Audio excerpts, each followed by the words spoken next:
নদীর পানি খাওয়াই, ওরা জংলার ঘাস খায়, নদীর পানি খাই। আজ 3 দিন চলতেছে। একটা একটা পশু, একটা মহিষ, একটা দুম্বা জংলার ঘাসে মুখ দেয় নাই। আজ 3 দিন চলতেছে, নদীর পানিতে ওরা মুখ দেয় নাই। এরা এক দৃষ্টে তাকিয়ে আছে।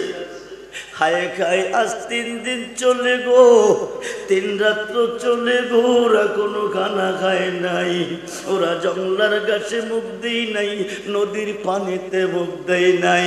এমনকি আমার 3 দিন চলতেছে, প্রস্রাব পায়খানার কোনো ব্যাখ্যায় নাই। আমার মুখ দিয়ে থুতু আসে নাই, ঘুমের কোনো খবর নাই। জোরে কোন সুবহানাল্লাহ। কারণটা কি জানেননি? সিদ্দিক আকবর ডাক দেখো ভাই, কারণটা কি? এই পাহাড়ের কিনারে পর্বতের মধ্যে একটা মানুষ 3 দিন ধরে সেজদায় পড়ে কাঁদতেছে।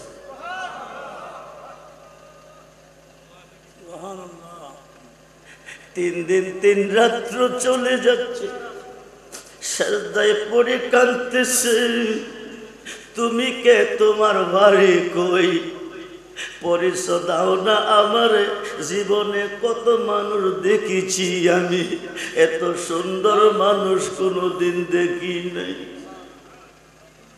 তুমি সুন্দর, নিখিলের চির সুন্দর। তুমি সুন্দর, নিখিলের চির সুন্দর, আমার মুহাম্মদ রাসূল। বলুন ইয়া রাসূলুল্লাহ। বালকটা ডাক দেখো, তুমি কে? তুমি কে গো? কোথায় থেকে তুমি এসেছো? আবু বকর সিদ্দিক ডাক দিয়া কয়, আমি নবীর প্রথম সাহাবী, আমার নাম সিদ্দিক আকবর। উনি হলো নবীর 4র্থ সাহাবী, শেরে খুদা মাওলা আলী। আজ 3 দিন চলে নবীরে মসজিদে পাই নাই। মসজিদরা অন্ধকার অন্ধকার, ঝাপসা ভাব দেখা যায়। হায় খায় যেই মানুষের মায়ায় পড়ে পশু পাখি খানা ফানি ছেড়ে দিছে, এই বালকের চোখের ঘুম হারাম হয়ে গেছে, প্রস্রাব পায়খানা বন্ধ হয়ে গেছে, থুতু বন্ধ হয়ে গেছে। আলিও আলিও আলিও। মন বলতেছে দিনের নবী ছাড়া তিনি আর কেউ না। সিদ্দিক আকবর খবর পাইয়া আলীরে গেল সঙ্গে লইয়া, যায়া দেখে নবী সেজদায় পড়ে কাঁদতেছে।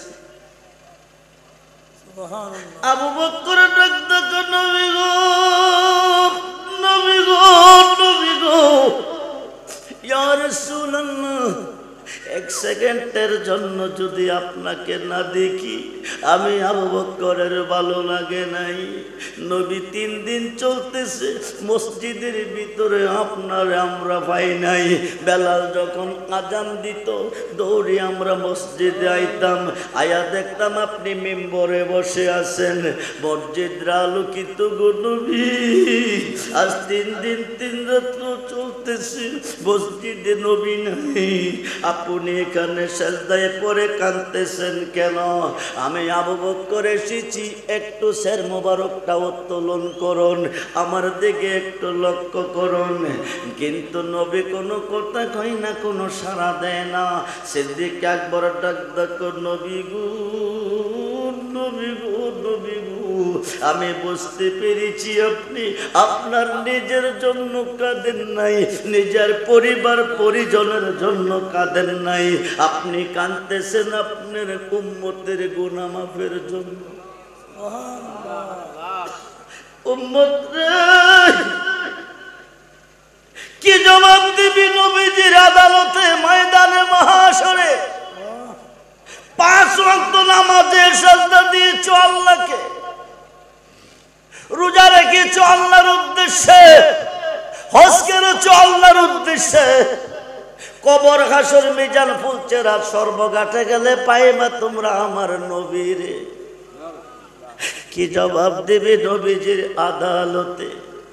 সিদ্দিক আকবর ডাক ডাকো, নবীজি একটু সের মোবারকটা উত্তোলন করুন, আমার দিকে আপনি লক্ষ্য করুন। নবী কোনো কথা কয় না। আমার সিদ্দিক আকবর ডাক ডাকো, নবী বুঝতে পেরেছি আপনার নিজের জন্য আপনি কাঁদেন নাই, আপনি আপনার উম্মতের গুনাহ মাফের জন্য কাঁদতেছেন। আমি কথা দিছি গো নবীজি, সমস্ত পৃথিবীর নেক যদি এক পাল্লা রাখা হয়, সমস্ত পৃথিবীর আমলকারের আমল যদি এক পাল্লা রাখা হয়, সত্যবাদের সত্য যদি এক পাল্লা রাখা হয়, আপনি নবীর পাক জবানে ঘোষণা দিয়েছেন আমি আবু বকরের সমতুল্য হবে না। আমার জীবনে যা কামাইছি গো নবীজি আপনার উম্মতের গুনাহ মাফের জন্য দিয়ে দিচ্ছি। আপনি কাঁদবেন না, আপনি শের মোবারক তুলুন, আমার দিকে লক্ষ্য করুন। আমার নবী কোনো কথা কয় না। উম্মত রে, এই মুহররমের চাঁদের 10 তারিখ ইমাম হুসাইন সহ 72 জন আওলাদের রাসূল শাহাদাত বরণ করার কারণ কি? জীবন কুরবানি করার কারণ কি? একটা কুরবানি হয়েছে জিলহজের চাঁদে, আরেকটা কুরবানি হয়েছে রে মুহররমের চাঁদে। খুব মনোযোগ ও মুসলমান, হুসাইনি মুসলমান হয়ে থাকবেন, হুসাইনি মুসলমান হয়ে মরবেন, বিনা হিসাবে জান্নাতে যাবেন। যদি কোনো আমল না থাকে তবু জান্নাতে যাবেন। ইয়াজিদি মুসলমান হয়ে যদি পাহাড়ের সমান আমল নিয়ে যান জাহান্নামের লাকড়ি হবেন। হায় খাই সিদ্দিক আকবরের কান্না শেষ। সিদ্দিক আকবর আরজি রাখলো, নবী কোনো কথা কয় না, কোনো সাড়া দেয় না। আলী ডাক দিয়ে নবী গো, নবী গো, নবী গো, আমি আপনার কন্যা নবী নন্দিনী মা ফাতেমার স্বামী আসাদুল্লাহ গালেব। ও নবী গো, আমি হাসাইন হুসাইনের বাবা। আমার মতো গরিব সাহাবী আপনার সাহাবীদের মধ্যে কেউ নাই। 3 দিন 5 দিন 7 দিন পর্যন্ত চুলার মধ্যে আগুন জ্বলে নাই। হাসাইন হুসাইন যদি আপনার নুরানি চেহারা মুবারকের দিকে তাকাইছে, 3 মাসের অনাহার থেকে শান্তি পেয়েছে। যেরকম সুবহানাল্লাহ। আজকে তারা 3 দিন যাবত তারা কাঁদতেছে, ফাতেমাও কাঁদতেছে। গো নবীজি আপনি কেন কাঁদেন? একবার মাথা মুবারক তুলে আমার সাথে কথা বলেন। আমার নবী কোনো কথা কয় না, শুধু উম্মতের জন্য কাঁদতেছে। নবী শুধু উম্মতের মায়া কাঁদতেছে, উম্মতের গুনাহ মাফের জন্য কাঁদতেছে। আলী ডাক ডাকো, বুঝতে পেরেছি, বুঝতে পেরেছি আপনি আপনার উম্মতের গুনাহ মাফের জন্য কাঁদতেছেন। আমি কথা দিছি গো নবীজি, আমি আলীর জীবনে যা কামাইছি সব আপনার উম্মতের গুনাহ মাফের জন্য দান করছি। যেরকম সব দোহাই লাগে নবী আপনি কাঁদবেন না, আপনি শের মোবারক উত্তোলন করে একবার তাকান। মাওলা আলীর কান্নায় নবী শুনে না, মাওলা আলীর সাথে নবী কোনো কথা কয় না। শেষ পর্যন্ত সিদ্দিক আকবর ডাক দিছে, আলী রে, আলী রে, আলী রে। হে নবীর একমাত্র নিতে পারবে নবী নন্দিনী মা ফাতেমা। ফাতেমা ছাড়া ওনারে কেউ নিতে পারবে না। চল আমরা ফাতেমার কাছে চলে যাই। মা ফাতেমার কাছে যখন খবর দিচ্ছে, মা ফাতেমা দূরে পর্বতের মধ্যে চলে গেছে। যায়া দেখে মায়ার নবী সাজদায় পড়ে কাঁদতেছে। ফাতেমা ডাক দেখো, আব্বুজি দিনে যদি 2-1 বার আপনি আমার না দেখছেন আপনার ভালো লাগছে না। আমি ফাতেমা যদি না দেখছি আমারও ভালো লাগছে না। হাসাইন কান্দে নানা কই, হুসাইন কান্দে নানা কই কয়া আপনি এখানে সেজদায় পড়ে কান্দেন কেন? আমার সাথে চলুন। হাসাইন কাঁদতেছে, হুসাইন কাঁদতেছে। উম্মত রে, ফাতেমার ডাকে নবী সাড়া দেয় না। নবী শুনে না, শুধু উম্মতি উম্মতি বলে কাঁদতেছে। ফাতেমা ডাক দেখো, আব্বা বুঝতে পেরেছি আপনি আপনার উম্মতের জন্য কাঁদতেছেন, গুনাহ মাফের জন্য।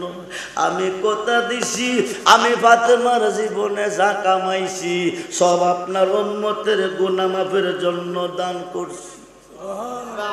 তবু আপনি সের মোবারক তুলুন, আপনি কান্দা বন্ধ করুন, আমার সঙ্গে চলুন। নবী কোনো কথা কয় না। ফাতেমা ডাক দেখো, আল্লাহ তুমি কই কই কই? সমস্ত সৃষ্টি চাই তোমার সন্তুষ্টি, তুমি চাও আমার বাবার সন্তুষ্টি। আমার বাবা এত কান্দা কাঁদতেছে, তোমার কি মায়া লাগে না?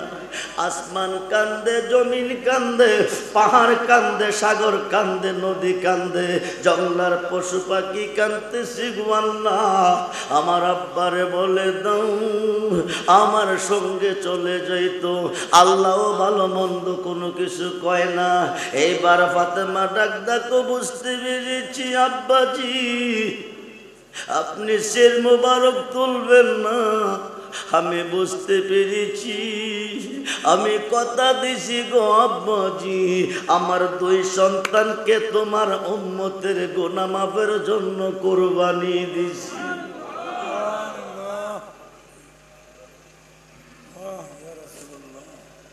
আল্লাহ ডাক দেখো, বন্ধু আর কাঁদতে হবে না, যা চাওয়ার ছিল তা পেয়েছি, যা চেয়েছিলাম তা পেয়েছি, আর কাঁদতে হবে না। সের মোবারক উত্তোলন করে আপনি ফাতেমার নিয়ে হুজরাখানা চলে যান। নবীজি সের মোবারক উত্তোলন করে ডাক দেখো, ফাতেমা করলি কি করলি কি? আমার দুই ভাইয়ের তুই কেন কুরবানি দিলি? ফাতেমা মনে কোনো কষ্ট নাই, কোনো ব্যথা বেদনা নাই। আপনার উম্মতের মায়া, আমার দুই ভাই দুই সন্তানকে কুরবানি করতে পেরে আমি ফাতেমার জীবন ধন্য। যখন সুবহানাল্লাহ। এইবার ফাতেমাকে লইয়া নবীজি গেল বাড়িতে। এইবার হাসাইন দৌড়ে আসছে, হুসাইন দৌড়ে আসছে, দুই ভাই দুই দিকে এসে বসে গেছে। নানা গো নানা গো, আজ 3 দিন 3 সপ্তাহ চলতেছে গো নানা ভাই, ঘরে কোনো খানা পানি নাই, খিদার যন্ত্রণা সইতে পারি না। আপনার চেহারা মোবারকের দিকে তাকাইলে আমরার খিদা নিবারণ হয়ে যেত। অনাহারে ছটফট করতেছি, আমরারে ফালাইয়া গিয়েছিলেন কোথায়? নবী ডাক দিয়া টান্দা কাছে নিয়ে হাসাইনকে 2টা ঠোঁটের মধ্যে চুমা দিছে, হুসাইনকে গলার মধ্যে চুমা দিছে। হাসাইন ডাক দেখো, আম্মাজি তোমার আব্বুর বিচার বেশি ভালো না।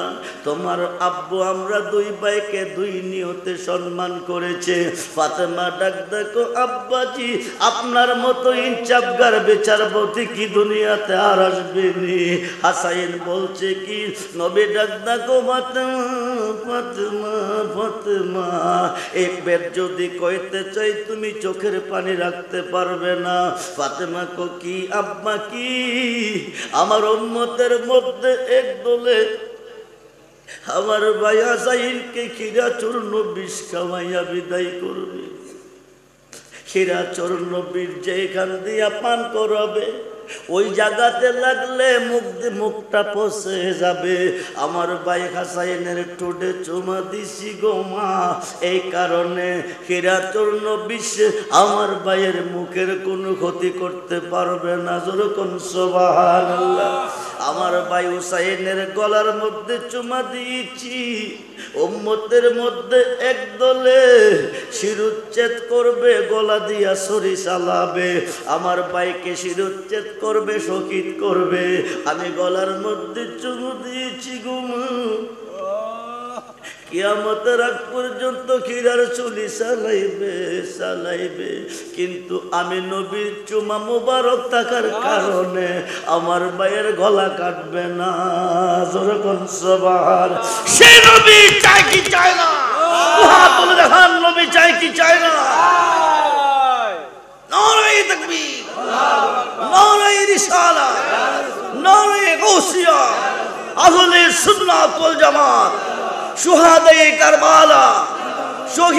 কারবালা, নারায়ে হায়দারি, নারায়ে হায়দারি। সবাই বলি মারহাবা, জোরে বলি মারহাবা। নবী ডাক ডাক ভাই হুসাইন, ভাই হাসাইন, তোমার আম্মু আমার উম্মতের গুনাহ মাফের উদ্দেশ্যে তোমরা দুই ভাইকে কুরবানি দিছে, তোমরা দুই ভাই রাজি নি? হাসাইন কো নানা ভাই আমিও রাজি, হুসাইন কো আমিও রাজি। এই পৃথিবীতে এমন কোন নাতি আসেনি নানার বাড়ি বেড়াইতে আসলে নানা বলবে আমার নানা বলবে আমার নবীর ভালোবাসায় আমি তোমারে কুরবানি দিব। নাতি থাকবো নি নানার বাড়ি?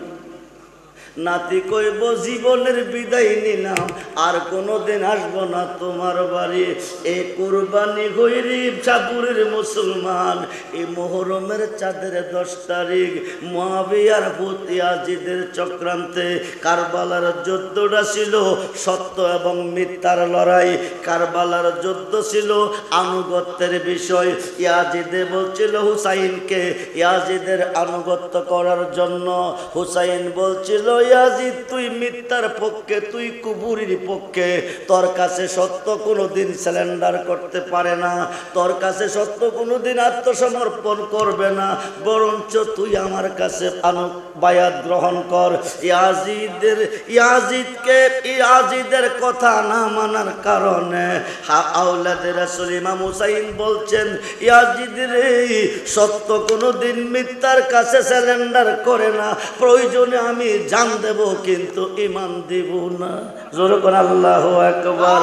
এখান থেকে লম্বা সূরা ঘটনা, এখান থেকে শুরু হয়ে গেল শত্রুতামি, ইয়াজিদের দুশমনি শুরু হয়ে গেল। লম্বা সূরা ঘটনার বন্ধু, হায়কায় গাদের হোমের ঘটনার পর থেকে দুশমনি শুরু হয়ে গেছে। আব্বাসী এবং উমাইয়া দুইটা গোত্র মুসলমানকে শাসন করেছে। আমার নবীজির একটা হুকুমকে অমান্য করার কারণে ১৬ লক্ষ সাহাবীর সমাগমে নবীজি বলছিলেন গাদির হোমে আজ থেকে ইসলামের প্রতিনিধিত্বের দায়িত্বভার অর্পণ করলাম শেরে খুদা আলীর কাছে, তোমরা আলীর অধীনস্থ হয়ে চলবে। দুইটা গোত্র অমান্য করেছে, একটা হলো উমাইয়া আর একটা হলো আব্বাসী। উমাইয়া বংশের মধ্যে জন্ম নিছে হারের, মুআবিয়া, ইয়াজিদ ও বন্ধুরে আবু সুফিয়ান। এই 4 জনের জন্ম হয়েছে উমাইয়া বংশের মধ্যে। উমাইয়া এবং আব্বাসী। উমাইয়ার রাষ্ট্র পরিচালনা করছে 89 বৎসর, আব্বাসীরা করছে 508 বৎসর। এই 597 বৎসরের ভিতরে ওরা মুসলমানকে শাসন করেছে। ওখান থেকে মারামারি শুরু হয়ে গেছে। শাসন করতে গিয়া নবী বংশের 12 জন ইমামের মধ্যে 11 জন ইমামকে তারা মারছে। একজন ইমাম গায়েব হয়ে গেছে।